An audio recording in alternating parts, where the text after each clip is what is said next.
Good evening. Thank you very much. It's my pleasure to be here. My name is Hon Binta Mamman. I represent the good people of Gurara constituency. And unfortunately, the only woman in the assembly. I'm a second-time member. I came into the house since 2015, and up till this date, I'm still in the house. But rounding up, inshallah.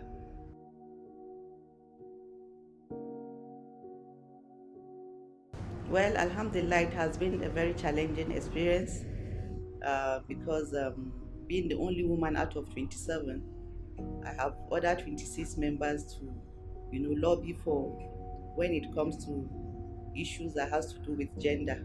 And Alhamdulillah, with the help of my colleagues and the speaker in particular, I have the support of my members because I remember some years back, 2 years ago, when I passed the bill, the VAP Act. Uh, if not for the support of most of the members, that bill wouldn't have scaled through. So I want to believe that maybe when we have more women in the assembly that will discuss issues that has to do with women, it really go a long way.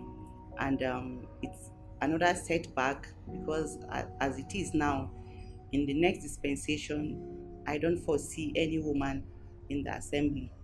Out of the 27 that I'm the only woman, no woman is coming on board.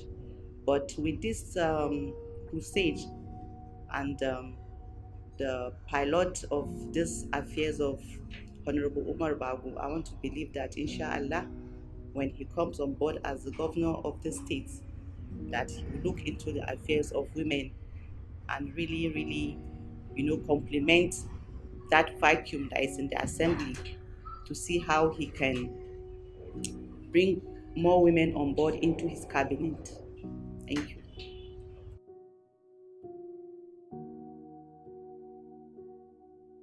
Alhamdulillah, with the little time I've known Umar Babu, we met in 2014 during our screening period when we all emerged as flag bearers, and since then we have a very good mutual understanding, and I see him as a senior colleague, and basically now that he vie for this office and we have met like 2 or 3 times on issues that has to do with women, and he has assured us because recently there was a gathering at the Lake Bukutigi and he made it publicly and said that inshallah, if he gets to the seat of the governor to be the governor of the state, that he will take the issues of women seriously, and he has promised to give us that 35 affirmative action that we have been looking for. And I sincerely, with all conviction, I believe him because with the little time I've known Umar Babu, is a go-getter, is somebody who is determined, is somebody he's a grassroots politician. He's a politician to the core. And when you say somebody is a politician, somebody cannot be a full politician if he does not have some qualities like giving people the listening ears and always being there to hear the plight of the people, to see how he can, mediate issues. And again, we met on the second another meeting that has to do with women, and he also assured us that in his campaign team that he's going to, get a kind of position to have like a women's wing in his campaign team, and I think that will be the first of its kind in Niger State. That has never been done, and if this is being achieved, I think women will really feel that yes, somebody has come who will really carry the issue of women along. It's a very big challenge, and I want to believe that when Honorable Bago comes on board, that he will fill in that vacuum. And by filling this vacuum, women will be more assured that yes, a new dawn has come to Niger State where women will be included, will have inclusiveness of women participation, not only in elective positions but in appointive positions. Now all of the elective positions are all occupied.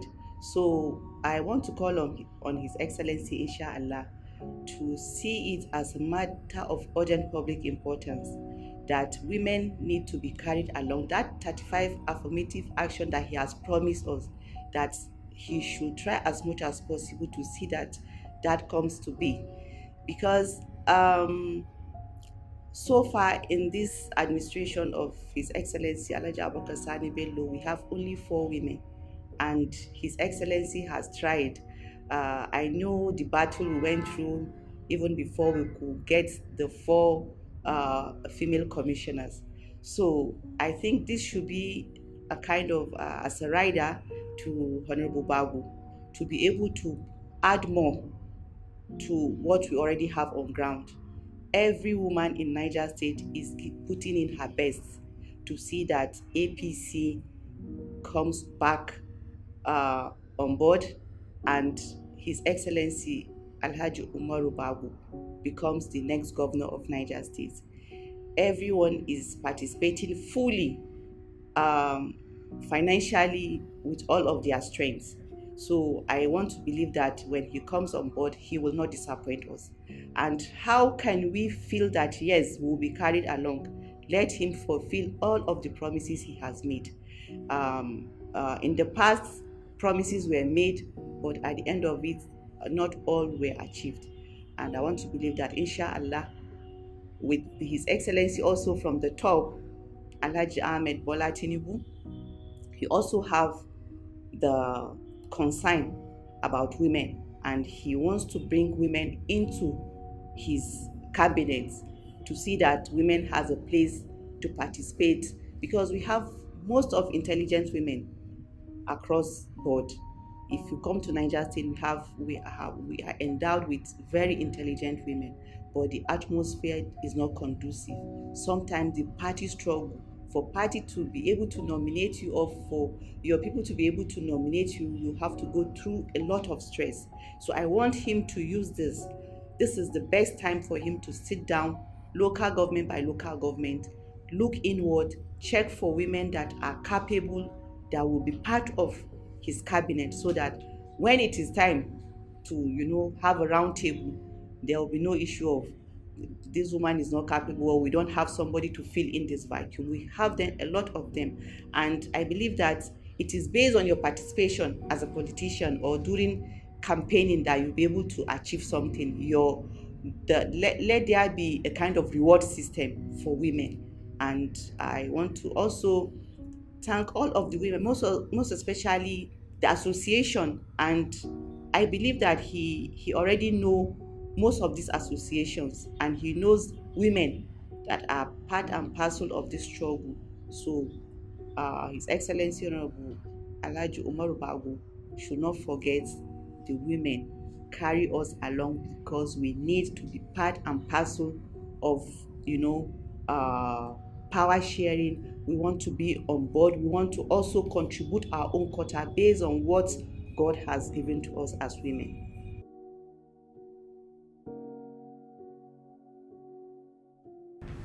The antecedent has been there. Like I earlier said, women are mobilizers. Naturally, they mobilize their fellow women. And even at the time of voting, women have more patience than men. And that is dedication, because they have proven beyond reasonable doubt that they are mobilizers on their own, even with money or without money. It is only men that we ask for money for mobilization, and on election day they switch off their phones. But women are always there at the polling unit to make sure that they vote for that particular party or candidate of their choice. I will tell you, and I will give you an example. During my first tenure, when I came on board, on the day of my election, a pregnant woman was on the queue. She went into labor. They took her home. She gave birth to her baby and came back to the polling unit to make sure that she voted for me. That is a commitment. That is the commitment that women always have. Not now, it has been an inbuilt thing for women. Women, if they said they will do it to the latter. They will not take your money, and on election day they will switch up their phone. That antecedent is something that we have known the men for. So This is something that is not different. This is something that is a continual process.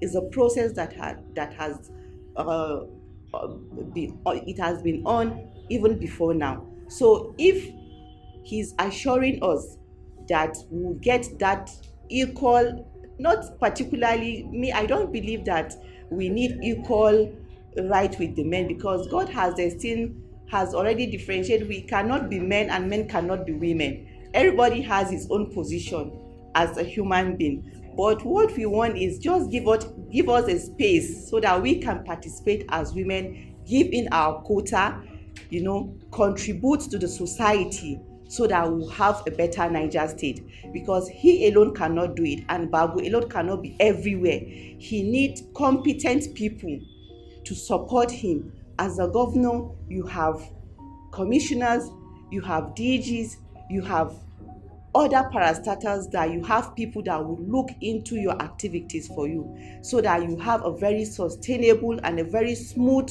governance.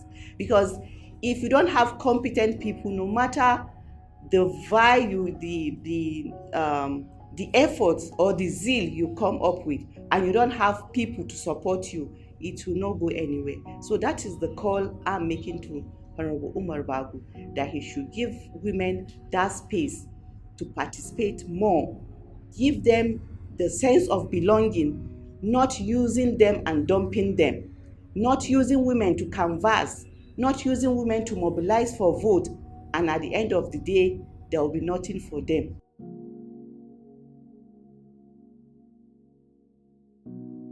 Well, what I can say about him is that, like I earlier said, he's somebody, he has a listening ear. Why I said he has a listening ear, recently, some few months ago, something happened at the government house during the Togri saga. And a lot of people were saying so many things about his candidature, that Honorable Umar is sponsoring Togri and whatever. I took out time to go and see him one on one. And I told him that, Your Excellency, you are a very potential politician and you have the followership of the masses. But there's one particular thing that I want to bring you down.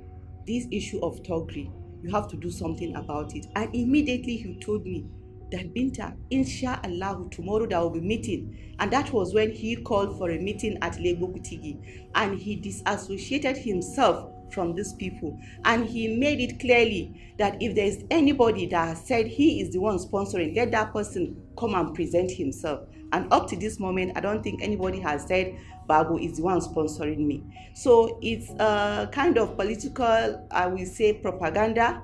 And immediately when I talked to him about it, he gave me that listening ear. If it were somebody, he will tell me maybe he's busy now, he doesn't have time, or he will say, okay, he has listened and he will not do anything about it.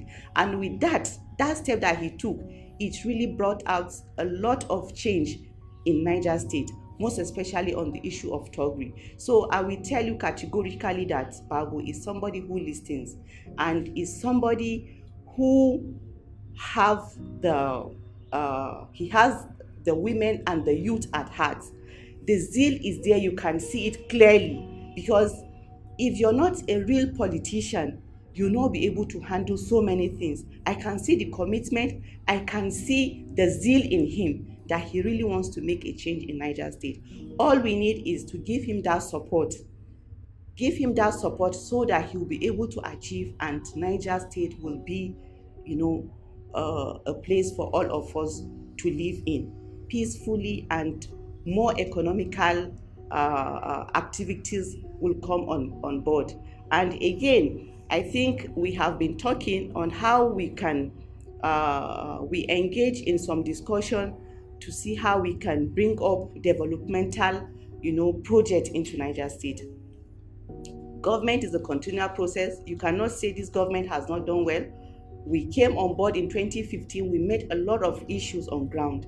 And if you're being given 20 years at a stretch without any break, honestly speaking, what we made on ground is something that no government can do any magic about it. All we need is prayers and commitment. Is an inclusive thing for all of us as individuals, as people, to work together so that we can, so that we can achieve our goal. We have no other place than Niger State. Niger State is our home, and if we get it right, it's for our own good, for ourselves, our children, our great grandchildren. And if we get it wrong at this time, we will be the one to pay dearly in future to come. So we don't pray for that.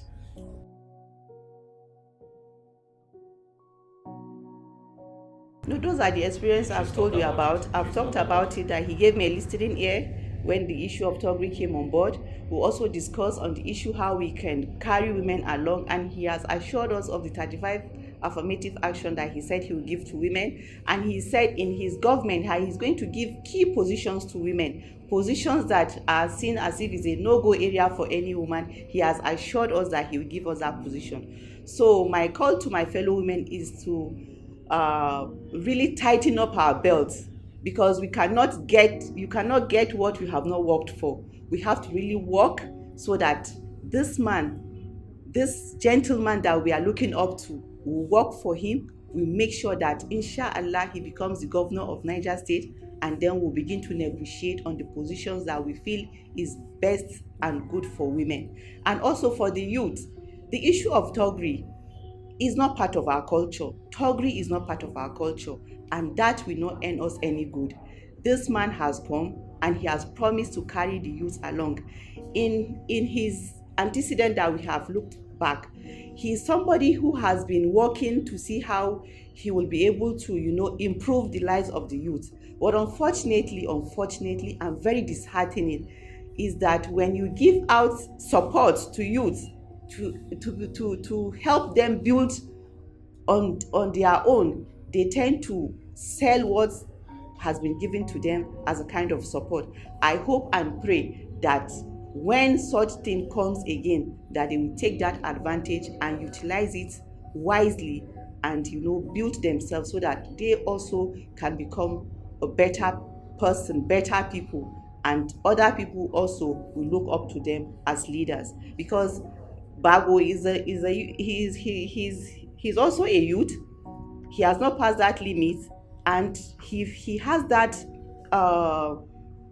zeal, and it's very painful that when you see young agile boys carrying gario knives becoming useless, is very disheartening, because these are children that were brought up by parents, and we are also parents, and we don't wish to see our children in that kind of situation. So he's somebody who has that he has promised them that he will create a kind of enabling environment for them to build on their capacity. He will there are programs that will come on board to support the youth. So all we need now is to work hard, so that this gentleman can become the governor, and then negotiation will continue, inshallah.